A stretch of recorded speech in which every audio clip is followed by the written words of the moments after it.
আর এক হাদিসে তো রাসূল সাল্লাল্লাহু আলাইহি ওয়াসাল্লাম আরও ভয়াবহ কথা বলেছেন।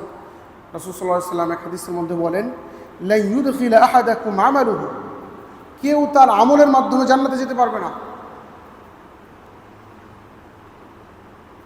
আমলের মাধ্যমে কি যেতে পারবে না? জান্নাতে যেতে পারবে না।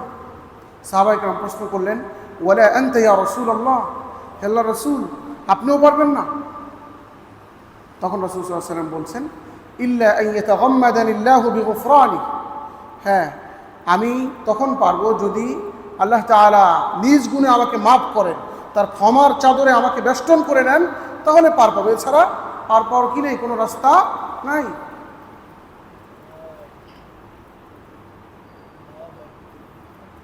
সপ্তাহে একদিন জুমা পড়ি, নামাজ 5 ওয়াক্তের জায়গায় 1 ওয়াক্ত পড়ি, আবার বড় বড় আশা রাখলে হবে? কাজ হবে বলেন? আল্লাহ তাআলার রহমত এবং অনুগ্রহ ছাড়া পার পাওয়ার কি নাই, কোনো রাস্তা নাই। কেউ না, রাসূল সাল্লাল্লাহু আলাইহি ওয়াসাল্লাম নিজেই তো বললেন। এই জন্য আমাদেরকে আমাদের জীবন পরিচালনার ক্ষেত্রে আরও সতর্ক হতে হবে। আমরা যে